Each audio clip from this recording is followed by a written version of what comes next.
Hi, this is Penny Z. It's Wednesday, it's 6:30, so it's time again for what we're reading. You are not going to believe who I have on the show tonight. I have Wood TV's very own Miranda, superstar whom I love and who always tells us the best ways to do wonderful things for families. This is such a great time of year to do it. Miranda, can you tell us if we want to do something wonderful for a family, what can we do this year?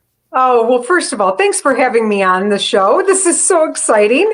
Yay! And, I love that you are asking, what can we do? Because I think this year, more than ever, we are all saying, you know what, we got to help each other. We're all in this together. And how can we show people we care? So I'm going to give you my best piece of advice and remind you it starts at home. And you might say, we've been spending a lot of time together. Everyone's driving me crazy. Or I haven't been able to see my family, so I feel really disconnected. So I'm going to encourage you to take a minute to send a text, write a note, call, FaceTime, Zoom. Even if you think you talk to these people all the time or they're sick of you, they're not. Call them this season, tell them why you love them and what this pandemic has made you realize about human relationship. That'll be the best gift you can give. And then if you want to expand beyond that into our community, so many organizations right now are just looking for people to help out. So Pine Rest Christian Services, they have some adult care homes, lots of them. They have 56 adults that live on their campus, which I never knew. And I went over there and they said, all of the programs have been canceled for these folks. So they don't get to go, to churches. They don't get to go to libraries. They don't get to go to the movies. And so they are homebound. And they said, if anyone could take a minute and just write a card and just pop it in the mail to Pine Rest, they'll make sure the residents get it. And then I had the chance to I interviewed these adults and I'm like, what does it mean when you get a card? And they just beamed. And I thought, man, let's write cards. So Yes. write cards for senior citizen centers, write cards for nursing home guests or folks who are living there, and also for Pine Rest. Don't forget about that one. Today, Get your kids to draw a picture to put in it too. A picture, a poem, whatever you can put together, they will love. I also would encourage you, if you want to make some donations, there are places you can go. I mean, Helen DeVos Children's Hospital, man, for the past 2 months, we've just been covering people doing good things, whether it's selling cupcakes and donating proceeds to that or donating toys. But that's always one that's in need. But make sure you call and find out what special things that they will accept. Another one I was at today, Wedgwood Christian Services. It's a residential care facility that we have right here in Grand Rapids, and they are collecting items for kids between the ages of 6 and 18 who live in their residential homes. And I asked, well, how long are the kids there? Because I was thinking it was like counseling kind of thing. And they said the average stay is for over 526 days. And then I started thinking about 350 days in a year. And I was like, wow. And these are kids, these are the least of these. These are the forgotten kids that can't be placed in foster care, who have nowhere to go. And they have wish lists posted. And if you want to buy a little something for a child who probably has terrible Christmas memories, you could be the one to show them what Christmas spirit is really about. So many things. I've got a bunch of stuff on my website under a Make a Difference area, but I would encourage you to take time this holiday season to inspire your kids to love others. Yes. Oh, what a great suggestion. Thank you so much. Oh, my pleasure. Just love you. But this is my show, Miranda. It is. So I'm going to back it down. It's all you, girl. Yeah. So I have to ask my question. And my question is, what are you reading? I'm dying to find out. Oh, well, I love it. We were talking and I read a lot of different things in snippets. So whether I'm reading things on my phone, I'm reading things online, I love material. If I go into a rest area and they have all of the displays of all the attractions, I take every pamphlet. I do that too. Because I always feel like I'm missing out on something. Like I got to find out the hidden gem. So I love reading all of that kind of content. But then personally, I pick up lots of books and I read them all at once. And sometimes I finish and most of the time I don't. But then I find some of those books that I keep. I buy many boxes of them and give to my friends, and I reread them. And one of them that I want to talk about tonight is called Love Does. Oh, this book is by Love Does by Bob Goff. Okay. This guy is an attorney in San Diego. And he's a wild man. He decided to take his law practice abroad, and he went into prisons where kids were being held captive and had no one to represent them.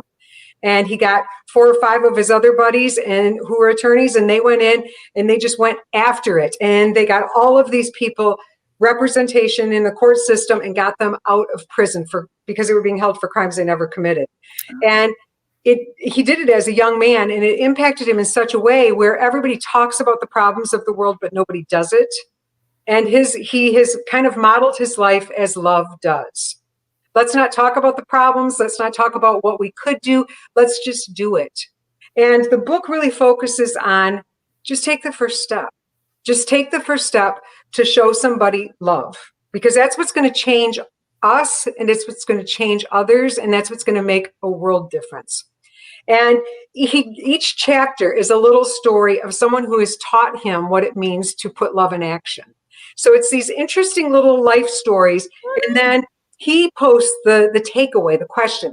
And I wrote down one of the things I really want people to listen to, because it's one of those where you're like, I actually put this on my wall because I love it so much. I used to be afraid of failing at something that really mattered to me, but now I'm more afraid of succeeding at things that don't matter.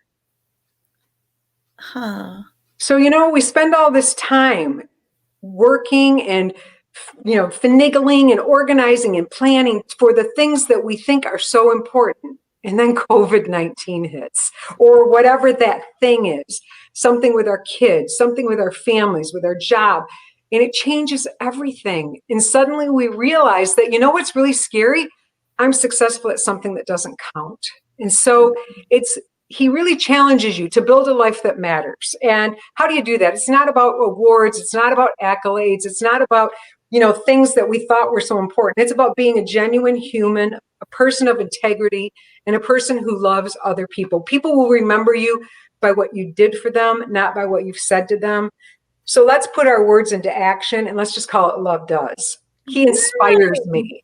Oh, how exciting, especially this time of year.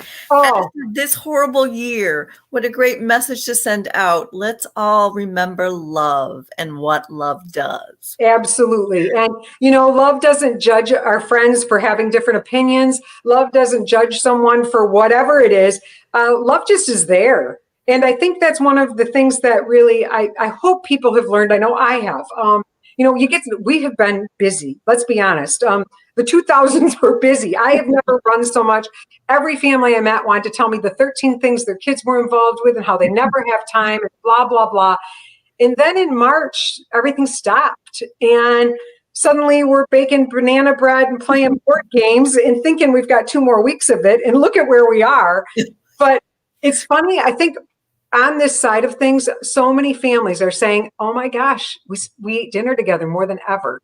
We played outside a lot this year. I taught my kids how to ride a bike. I taught them how to do this. We spent time doing this. And I'm like, what a gift. We have been given a gift. So I really hope that, there's a lot that didn't go right in 2020, but a lot of good happened. And I think about it from a kid's perspective. When I talk to kids, I'm like, how do you feel? And they're sad, school, sports, all that stuff. But most of them are like, it's been a good year. I saw my mom and dad more than ever. I got to see my grandpa and grandma. Do you know what? I learned how to cook. They're telling me all this weird stuff. I met a kid who was so excited because he learned how to garden. And he's like, I actually put a produce stand together and I'm selling, and my grandpa and I do this garden now I'm going to do it every year with my grandpa. And I'm like, you know what? We were probably so busy that kid never would have had the chance to learn to garden with his grandpa. No. What a gift we've given our kids. So I say, look at the good. Let's celebrate the good of 2020 because there was a lot of it. And as a librarian, I'm going to say, while you're home with the kids, read a book together. No matter how old they are, read a book together. Read the same book together 10 times because that is great for the kids. Absolutely. I'm going to recommend Mo Willems. Ooh. Wilems. Why are you recommending that? He is an author who's my favorite author of kids' books because he writes picture books, Elephant and Piggy. And he also does Nanette's Baguette. Okay, nice. But he's funny. And if a book is funny for a grown up too, that means that grown up will read it again and again and again because it's enjoyable for us too. And Mo Willems' books also encourage the very beginning readers because he writes in really simple, short words. But he is such a genius that he can put them together in a way that's interesting and funny. So grab some Elephant and Piggy books and read them over and over again. I Miranda, love, I'm putting you on the spot because I didn't check with you if you had one, but do you have a kid's books to share too? you know what? I brought it because when I think about what I'm reading, this is one again. I don't know if you can see it. Oh, Polacco, I love her. I love Polacco. And this time of year, I think about my friend Patricia because my girls are in their 20s now. But when they were little, we always read Patricia Polacco books. And at one point, I met her daughter, and her daughter was like, "Would you like to meet my mother?" And I'm like, "Sure." And she said, "If you have kids, we'd love for you to bring your children because Patricia has a big farm." And I'm like, "Okay." So I packed up my kids, and we went to Union City at Christmas time. And she has an amazing home in Union City, and it was totally decked out. It was beautiful. And we had tea with Patricia, and she told us stories, and she, had her hair all wrapped up, and she's just phenomenal. And I just thought, so every time at Christmas, I always think about Patricia's home. I wonder if it's decorated as it was. And her home is on the Underground Railway. And so the stories from her house and from her heart, it gives you so much more depth as you read her books and then you think of who she is as a person. And then this one, of course, I have a little bit of a reading problem. If I've ever been to your kids' schools, they'll tell you I have a little bit of dyslexia. And so when I read this book, I cry every time because every child deserves to have a Mr. Falker in their life who recognizes the good in them and that there might be this strange little disability, but there's a huge ability that compensates for that and help them find that ability so they can get past themselves, so they can see the good within. And I think I just love that she captured this because people don't talk about this very often. They don't talk about difficult things like kids struggling. We'll talk about bullying and that kind of thing, but we don't talk about the root of the problem. And she gets into it, and it's her life story. So I think about her this time of year, but this book, it warms my heart. Hold it up one more time so people can see it. Yeah. Okay. Put a hold on this one at the library. Thank you, Mr. Faulkner. Oh, Falker. Yep. And you have to read it. And this is one that parents could read with their kids, but I can promise you, Mom, you're going to have a misty eye as you read it because you can relate to just the pain this child is feeling. And then the kindness shown by an adult who changes this child's course. And look at Patricia today. It's beautiful. It's amazing. What a great suggestion. Thank you so much for that. And she's a Michigan girl, so let's go. Yeah. She's from your home state. We want to support her. That's right. She is fabulous. She is. She has written so many books too. She has a huge section in any library. But right now you can't get into the library. So I wanted to say this while I've got the wonderful Miranda on the show because you might share this and your fans would appreciate that we have something at the library now called book bundles. Oh, what's a book bundle? I want one. Yes, because we're only open to curbside right now. But you can't go in and peruse and grab the pretty picture books. So how do you joy of the library. I like looking at all your books. I know. So you can order a bundle. You can get 10 picture books. You can get 5 seasonal picture books. You can get 10 easy reader books. You can go to our website, kdl.org, and look for book bundles, or just go to kdl.org/book-bundles. Now, is that for adults and kids, or is it mostly for children? For adults, too. Oh, good. You can get a bundle of mysteries. If you just feel like reading a thriller right now, you can get 5 of those. You can get a romance bundle because who doesn't need a little just escape to romance right now? You can get a science fiction bundle, a biography bundle. You can get a kids DVD bundle. Oh, fun.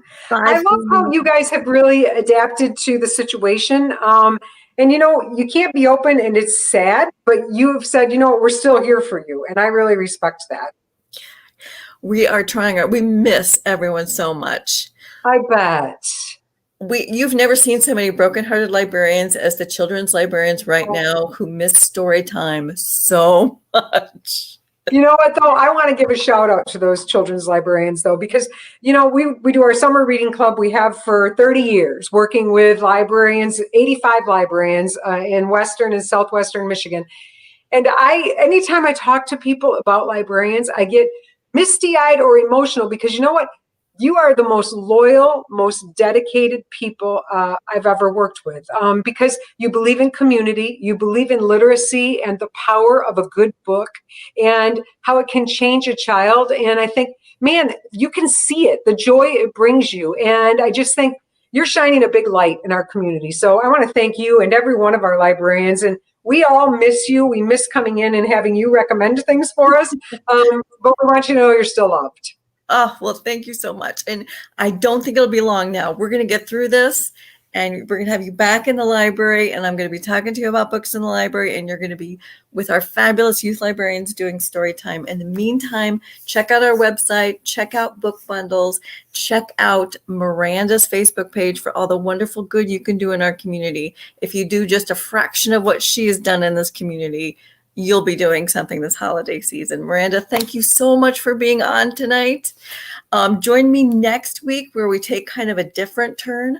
I've got Katie, a librarian from Granville, Maria Page, joining me, who loves horror books. Ooh. And we're kind of going to do a little Nightmare Before Christmas next week. So I'm glad I got to go first.